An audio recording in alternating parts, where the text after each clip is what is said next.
오늘은 의식의 흐름에 따라서 한번 떠들어 보려고 합니다. 그 대학은 있잖아요. 돈 버는 방법을 가르치는 곳이 아니에요.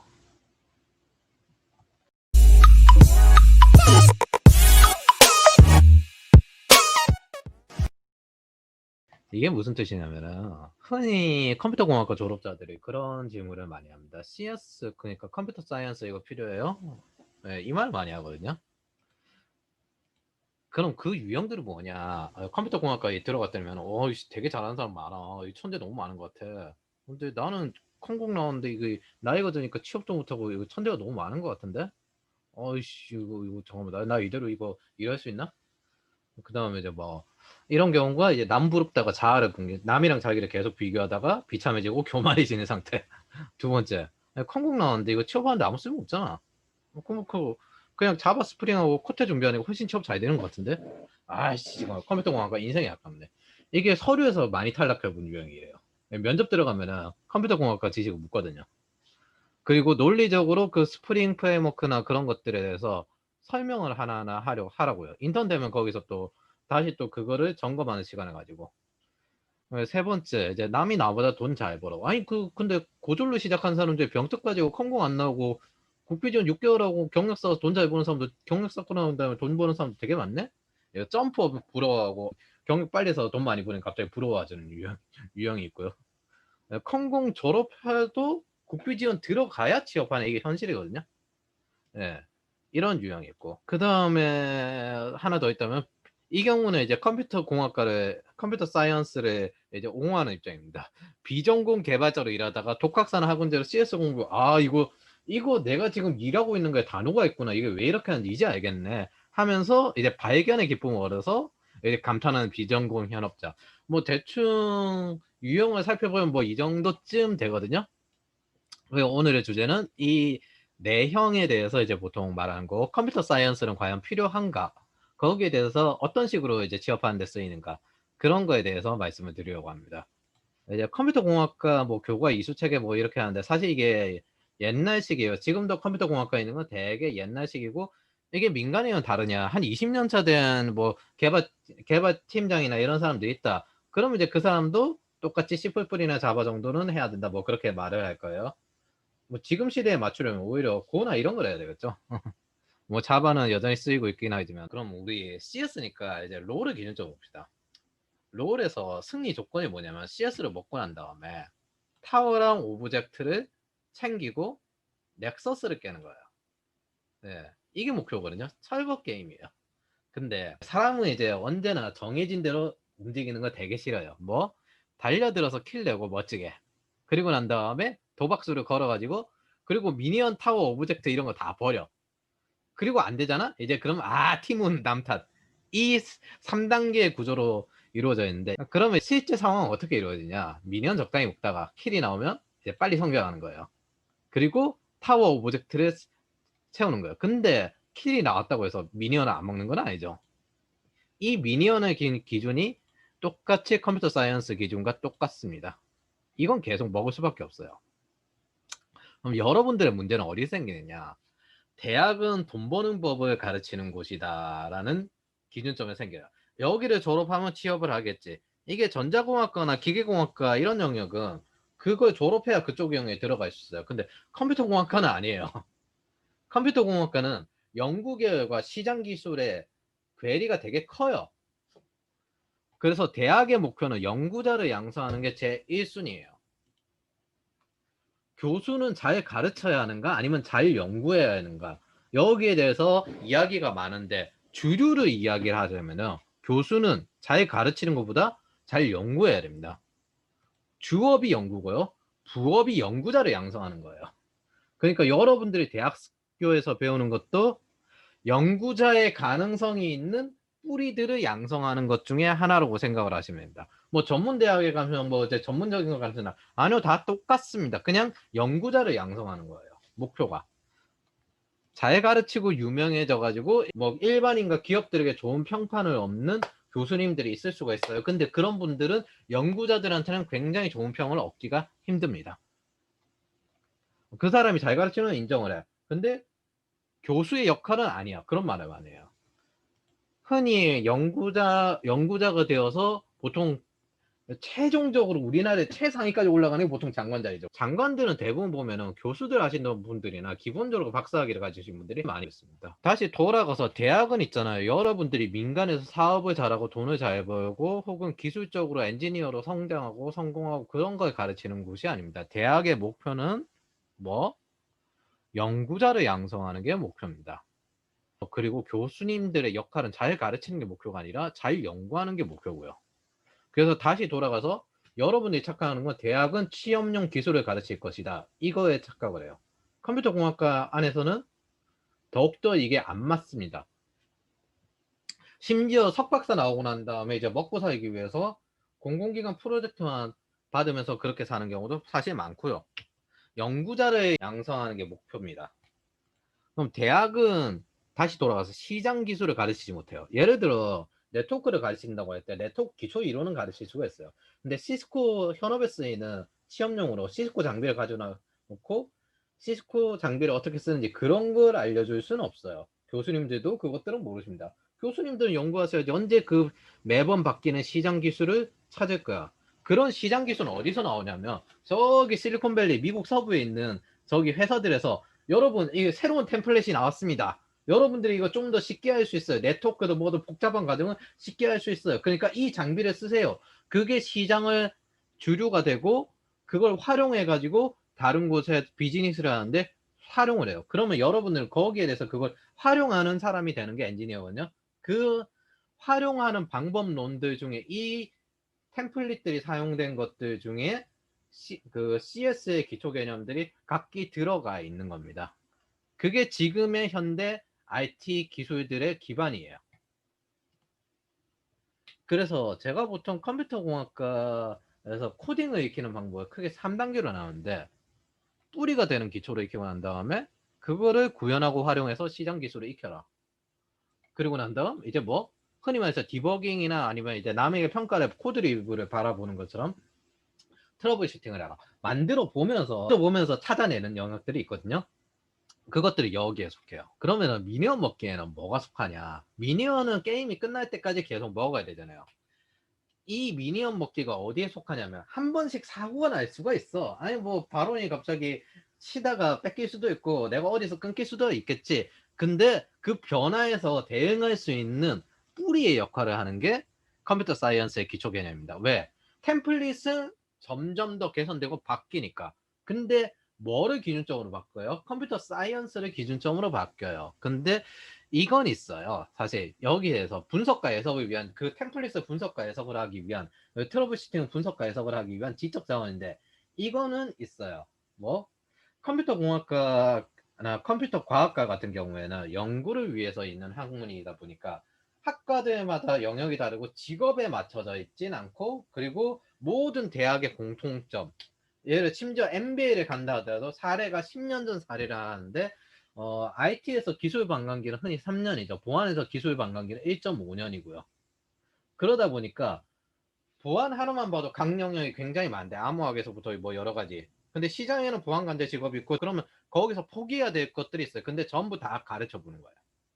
컴퓨터 공학과에서 컴퓨터 과학에서는 전부 다 가르쳐 보는 거예요. 예를 들어 우리가 또 컴퓨터 비전을 전문적으로 하는 연구원 교수님이 있다. 그럼 이분들의 교수님들이 이제 가르칠 자료도 만들어 놔야죠. 그럼 컴퓨터 그런 식으로 흘러가는 게 대학의 시스템입니다. 쉽게 말하면 대학은 연구자를 양성하는 거지 취업자를 양성하는 것도 아니고 돈 버는 방법을 가르치는 것도 아니고 그 대학 교수님들의 연구 파트에 따라서 또 가르치는 과목도 달라집니다. 그리고 직업에 대해서도 서로 다른 영역에 있는 게 여기서 가르치게 되는 거고요. 다시 돌아와서 시장 기술은 그 회사별로 적정 기술이 있고 그 다음 시장별로 적정 기술이 있어요. 그래서 거기에 대한 생산성 템플릿, 프레임워크 그런 디자인 패턴이나 소프트웨어 아키텍처의 컴퓨터 사이언스를 기반으로 한 시장의 디자인 패턴을 좀 더 편하게 구현할 수 있도록 만드는 게 프레임워크거든요. 왜냐면 우리가 쓰는 이제 PPT 템플릿이랑 똑같아요. 사서 쓰면은 만들 필요는 없잖아요. 근데 그거에 이제 내가 바꿔 쓸 수 있는 능력이 보통 컴퓨터 사이언스의 기반에서 나와요. 그래서 학원의 문제점은 사실 비전공자가 학원에서 따라갈 때 문제는 따라하고 끝이에요. 그 템플릿이 바뀌면 못합니다. 템플릿을 분석하는 과정을 해야 되는데 그걸 하나하나 끊어서 분석하려고 하다 보니까 컴퓨터 사이언스 지식이 부족한 거예요. 그냥 이렇게 하면 결과가 나와. 그러다 보니까 프로젝트가 바뀌면 못 따라가요. 그래서 6개월 만에 만든다는 거 택도 없어요. 개발자를 6개월 만에 만드는. 이런 거는 그러니까 인프라 계열의 엔지니어는 6개월 만에 만들 수는 있어요. 왜? 트러블 슈팅을 처음부터 하는 게 목적이 아니니까. 트러블 슈팅은 현업에서 고단위 트래픽을 경험해 보면서 이런 장비는 이런 장비에 이득이 있구나 이런 식으로 경험한 게 트러블 슈팅이기 때문에 개발자나 보안 전문가를 6개월 만에 양성한다? 택도 없습니다. 그래서 대부분 비전공자는 여기에 도전해 보려고 할 때 6개월 만에 국비전 들으면 되나요? 거기에 낚여서 많이 들어가요. 택도 없어요. 선수 과정이 없는 곳일수록 전공자들 그 국비전을 듣고 취업하고 비전공자는 그 밑에 희생양으로 깔리게 됩니다. 이것도 이용하는 방법들은 있어요. 근데 기본적으로 비전공자들이 6개월 만에 든다? 그거는 거의 뭐 안 된다고 생각하시면 됩니다. 안 그래도 비전공자는 밑바닥에부터 그 퀸텀 점프로 올라가는 커리어 개발로 올라가는 그런 상황을 생각을 해야 되거든요. 근데 이제 예외 사항이 있는 거를 이제 기준점으로 삼는 게 문제예요. 항상 자기는 될 거라고 해요. 가끔 생명력 깎듯이 잘하는 사람 진짜 있어요. 예를 들어 물리학과 학생들 같은 경우에는 컴퓨터공학과보다 훨씬 잘해요. 그리고 이분들 같은 경우에는 특징이 4인이 해서 밤을 새는 프로젝트를 혼자서 다 해요. 워낙 학과에서 어려운 걸 되게 많이 봐서 그런지 이런 분들 실제로 존재합니다. 그래서 6개월 만에는 거의 불가능하다. 저는 보통 기본을 공부만 할 때는 1년을 잡는데 직장 다니면서 그냥 돈을 벌면서 공부하는 게 낫거든요. 그래서 1년 반을 보통 잡으라고 해요. 이거를 예시를 들어보면 전공자들은 C나 C를 한번 들었다. 그러면 이제 좀 더 템플릿화 좀 이제 생산성이 증대된 이제 시스템 같은 이제 고나 파이썬이랑 언어를 쓰면 이거 독학도 가능하고 되게 편하네 이렇게 이해를 하게 돼요. 근데 비전공자는 있잖아요. 이 집단은 고나 파이썬을 공부를 하면 와 이게 뭔 소리야? 뭔 소리인지 하나도 모르겠는데 이런 느낌이 들어요. 코딩은 누구나 할 수 있다고 이렇게 다 알려져 있는데 누가 독학을 할 수 있다고는 안 했습니다. 코딩은 웬만해서는 독학이 안 돼요. 근데 꼭 독학된 사람들이 몇 명 있죠. 그럼 그 사람들은 이 순서대로 독학을 하라고 해요. 그러면 어떻게 되느냐? 평생 코딩을 이상하게 하게 됩니다. 왜? 그건 청킹이라는 개념인데 내가 이상한 습관이 들고 난 다음에 그걸 다시 깨려면 처음 익숙해진 것보다 더 많은 시간이 들어요. 실제로 보안업계에도 꾸준히 연구를 많이 하시고 공부를 항상 하는 게 취미신데 코딩 자체는 무조건 어떻게 내가 이걸 구현하는 것보다 무조건 이제 라이브러리를 어떻게든 찾아내서 하는 사람들도 꽤 있어요. 왜? 코딩은 처음에 제대로 된 개발자한테 배워야 됩니다. 이상한 습관들이기 때문에. 그리고 그거 깨기가 더 배우는 것보다 더 오래 걸려요. 그래서 어쨌든 그 처음에 이제 비전공자들 코딩 공부할 때 제가 유데미 같은 동영상 사이트 보면서 코딩 공부 독학하면은 이제 뭐 되겠죠? 뭐 그렇게 하면 있잖아요. 전공자들은 돼요. 전공자들은 뭐 기존에 한번 들어봤던 사람이 두 번째 듣는 입장이 경우가 많기 때문에 되는데 처음 그걸로 시작을 하면은 그때부터 이제 평생 그걸 성공 못하겠다 이 뜻입니다. 그리고 이게 CS 공부를 하는 실수 이유가 뭐냐면은 내가 어떤 시장 기술에 적절 필요한 지적 자원을 획득하는 게 아니라 대충 이거 다 들어보고 이제 외국 같은 경우에는 전공에 대한 수요가 상당히 많기 때문에 거기에 대해서 인정받는. 근데 사실 이게 제조업계 회사나 관료제 정부기관의 시스템에 대해서 대한 부분이지 민간 실리콘밸리나 이런 영역에서 통용되는 부분은 아니거든요. 거기는 뭐 박사학위조차도 이제 세상을 바꾸는 필요 없다 이런 입장이기 때문에 결론적으로 말하면 특히나 코딩이나 IT 취업을 하실 때 여러분들이 독학을 하지 마세요. 독학이 된다고 떠들어도 남이 될 거라 생각해서 내가 그걸 한다 하더라도 설사 성공을 해도 내 가능성은 훨씬 떨어져 있습니다. 내 최대치는 이 정도까지 올라갈 수 있었는데 그 최대치를 떨어뜨려 놓은 거예요. 다르게 이게 제가 표현을 하면은 여러분들이 이제 UFC에 갈 거예요. UFC에 갈 건데 이제 CS 공부를 하시는 분, 내가 이제 UFC에 진출하는 격투가가 되고 싶으니까 체대부터 들어가야지. 예. 그러면서 운동 물리학, 뭐 생리학 이런 걸 공부하기 시작하는 거예요. 두 번째, 나는 이제 프로 복서가 될 거니까 혼자 독학을 유튜브에 많잖아. 혼자 독학을 해가지고 이제 프로 복서가 될 거야. 그 사람이 프로 복서가 되면 대단한 천재인 건데 그렇게 해서 그렇게 천재적으로 프로 복서가 됐다고 쳐봐요. 프로 복서가 됐는데 이 사람이 만약 처음부터 체계적으로 배웠다면은 뭐 챔피언급 됐을걸? 그게 피드백 해주는 사람의 중요성입니다. 이거를 교육용어로 바꿀게요. 메타인지라고 합니다. 그럼 우리 컴퓨터 과학과도 이런 기분을 한번 느껴봅시다. 이게 아트메가 128에 관련된 내용인데 마이크로 프로세서 과목에 나오는 흔한 과제예요. 이것도 C, C++ 써가지고 이렇게 리스트를 설정하는 거거든요. 자, 이건 정답이고요. 이거는 뭐 문제입니다. 타이머 카운트 3을 10비트 분해능의 패스트 PWM 모드로 설정하고 내부 클럭을 1024 분조비 시켜서 주TB가 60필요인 908을 만들어 그 세 번째 핀으로 정상 출력하고자 한다. 필요한 레지스트 값을 설정하시오. 자, 여기서 컴퓨터 공학과나 컴퓨터 과학과 사람들이 레지스터 값을 설정하세요. 이것만 알 거예요. 왜? 용어 자체 싸그리 모르겠어. 이게 뭐야? 두 번째, 이건 또 뭐야? 왜? 이거는 컴퓨터 사이언스 소프트웨어 개발자 영역이 아니라 컴퓨터 엔지니어링, 흔히 컴퓨터 공학과 영역이기 때문에 한국에서는 이거 구분 없이 막 하고 하는데 마이크로 프로세서라는 흔히 말해서 모터 기반에 있는 걸 코드로 조정하는 역할을 하는 겁니다. 이게 사실 2010년 이전에 컴퓨터 공학과가 대부분 취업하는 영역은 이쪽이었어요. 당연히 컴퓨터 사이언스 하는 사람들은 이쪽 영역으로 보통 안 나가기 때문에 이게 뭔 소린지 이해를 못하고 수업 한번 들어보면 아예 그랬지, 그거 공부할 때 되게 고생했었지, 그런 이야기가 많이 나올 거예요. 컴퓨터 사이언스는 수학, 응용 수학에서 파생된 학과고요. 컴퓨터 공학과는 전자공학에서 파생된 학과예요. 그래서 인프라 계열과 소프트웨어 계열은 달라요. 근데 우리나라에서 이제 학과도 구분이 없지만은 부서 같은 경우도 그냥 전산 하나로 몰빵하잖아요. 그래서 데브옵스는 어쩌고 저쩌고 해도 사실 네트워크를 제대로 이해하고 있는 개발자는 거의 없어요. 그리고 저는 제 학생들을 그거 이해하는 개발자로 키우긴 하죠. 이제 다시 돌아가서 컴퓨터 공학과를 다니는 사람들에게 제가 전달해주고 싶은 조언입니다. 첫째, 학교를 통해서 뿌리가 되는 기초를 배우는데 컴파일러니 뭐니 이런 거 모든 걸 다 알 필요는 없어요. 대충 이렇게 해서 그 과정만 넘겨도 돼요. 근데 좀 제대로 익혀야 될 거 있어요. 네트워크, 리눅스 DB, 그리고 언어 하나 정도는 구현 정도까지는 제대로 익히세요. 그리고 그걸 가지고 오래 파면 돼요. 왜 파이썬으로 시작하는 이유가 뭐냐?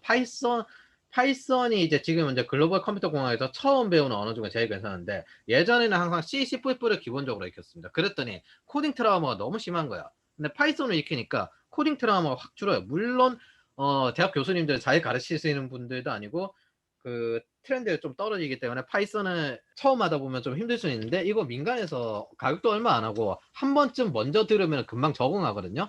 예를 들어 C, C++ 과목이 너무 어려울 가능성이 있어요. 그 고3을 지나고 난 다음에 컴퓨터 공학과에 입학하는 학생들 같은 경우 그러면 민간에서 C, C++를 한번 듣고 난 다음에 학교 수업을 들으면은 되게 편하게 적응을 해요. 두 번째, 뿌리가 되는 기초는 여기서 플러스 알파로 달라집니다. 여기서는 달라지면 안 되는 영역들이고요.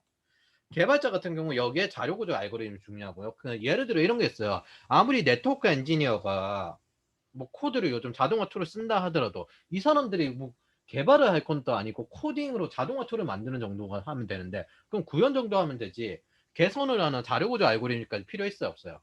그래서 여기서 플러스 알파는 달라지는 거예요. 제가 위에서 열거하는 거는 안 달라지는, 거의 안 바뀌는 지금 현재 시점에서 관련된 뿌리가 된 기초를 말씀드리는 거예요. 여기를 기반으로 잘 안 바뀔 거예요. 그럼 자료구조 알고리즘은 잘하면 잘할수록 어떻게 다른 언어마다 넘어다니기 편해요. 어차피 모든 그 컴퓨터 언어는 트렌드상 따라서 바뀔 수가 있는데 그거는 바꿔서 택해야 되는데 구현하는 목표는 자료구조 알고리즘이기 때문에. 그리고 이제 개발자가 되려면 메모리 관리에 대해서 좀 대충 알 필요는 있습니다. 물론 좋은 회사라고 할 때는 여기까지 필요해 됩니다. 적당히 이제 그냥 적당한 중소기업 뭐 IT가 메인이 안 되는 트래픽이 적은 회사를 가는 경우에는 이제 그때부터는 자료구조 알고리즘보다 서버를 하나 늘리는 게 더 낫기 때문에 안 보게 되는 거고요. 그럼 왜 코테를 보면 이제 향후 취업 시장에 대해서 이야기할 때 이건 제가 나중에 말씀드릴게요. 근데 코테를 보는 이유는 하나예요. 최소한 이거라면 이 코테를 보면 컴퓨터 공학과 졸업했습니다. 근데 저 이 언어 수업을 들었어야 하고 저 이거 할 줄 알아요 말하는 경우가 많거든요. 근데 이 뻥카를 안 당해요. 무조건 기본적으로 코딩은 할 줄 알아요. 근데 예전에는 컴퓨터 공학과 나왔어요. 저는 이렇게 해서 할 줄 알아요 하면서 수업을 들었어요. 그러니까 할 줄 알아요. 입사시켜놨더니 하나도 못해요. 이런 경우가 정말 많았거든요. 이 뻥카를 안 당해요. 실제로 컴퓨터 공학과에도 코딩에 관련돼서는 학을 때는 트라우마가 있는 경우가 되게 많습니다. 세 번째, 그러면 이제 취업용 기술을 익혀야 돼요. 이거는 내가 가려는 업종 기술에 그 시대의 시장 기술이 있어요. 보통 개발자 같은 경우에 민간으로 갈 때 국비 지원으로 보통 가는 경우가 많고, 소프트웨어 마이스트로 과정을 통해서 국비 지원이랑 똑같은 걸 익히는 경우가 많아요.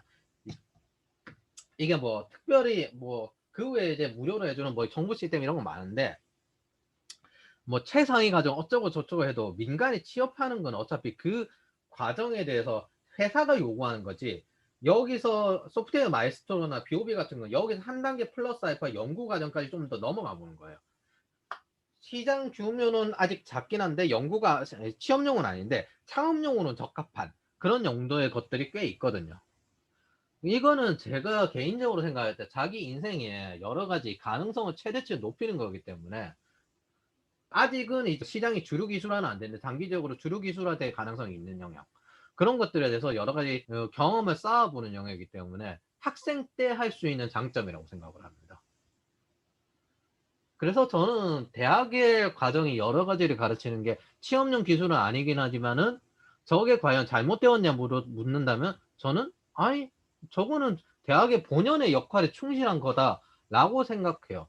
민간에서 저걸 할 수는 없거든요. 어쨌든 다시 내가 가려는 업종의 주류가 되는 시장 기술을 익혀라. 왜 개발자라면 그 언어에 맞는 유행하는 프레임워크가 있어요. 네 번째, 그 시장 기술에 보면 우대사항으로 넣는 부분들이 있습니다. 그것들을 익혀야 될 필요가 있습니다. 다섯 번째, 트러블 슈팅은 공통사항인데 보통 이제 디버깅이나 코드를 개선하는 과정에 트러블 슈팅이 들어가죠. 이거는 예를 들어 기술 기업에서 인턴을 하면서 거기에 대해서 들으면서 현업에 대한 문서도 보면서 소프트웨어 문서도 보면서 코드에 관련된 개선된 부분을 확인할 수도 있고, 집단으로 모여서 이제 거기서 이제 또 봐주시는 멘토분들 한 분 또 있으면 더 좋고요. 그렇게 서로 크로스 체크를 통해 공부의 의욕도 챙기면서 그 다음에 코드 리뷰도 하면서 그렇게 진행하는 경우도 많습니다. 현업에서도 자기 코드를 자기가 개선하기 힘들기 때문에 코드 리뷰를 하고 서로 동의하면은 이 코드를 바꿔요.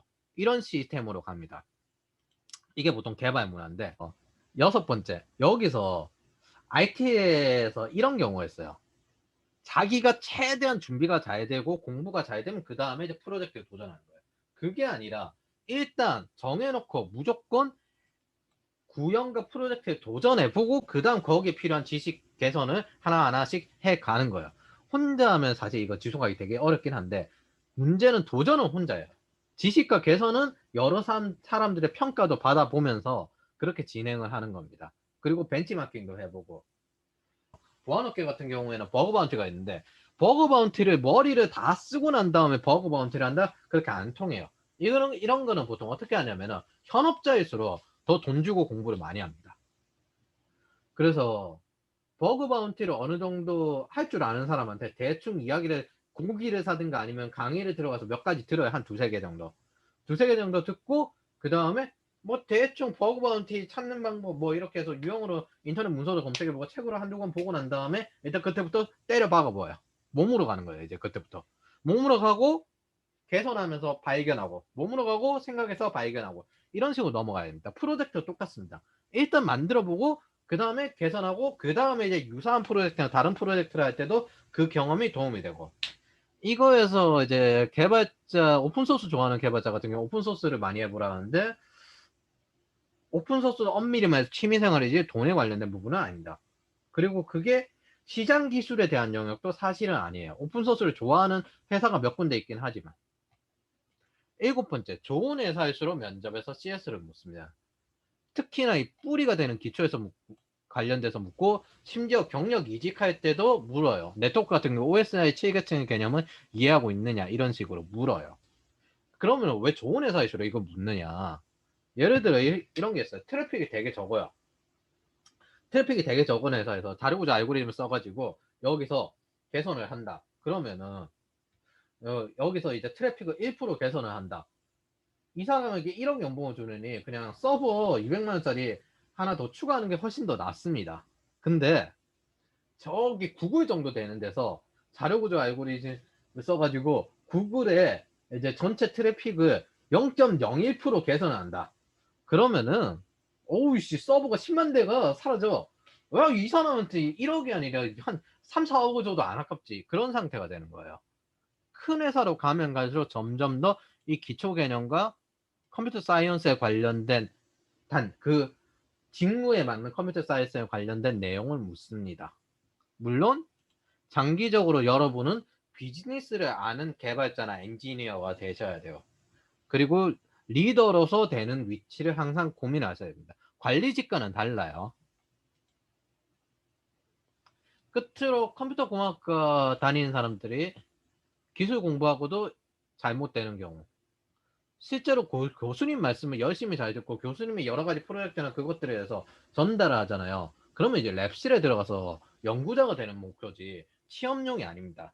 잘 되어봐야 선배 회사에서 교수님이 소개해주면 적당한 연봉에 고강도 노동을 하고 장기적으로 연봉이 안 올라가는 거예요. 회사가 성장해 연봉이 올라가는데 그 정도 조율 연봉은 안 되니까 높아지지 않는 상태로 부려먹고요. 근데 이게 교수님이 소개해준 선배 회사니까 이거 좀 예, 이거는 심지어 서울대 카이스트도 동일해요.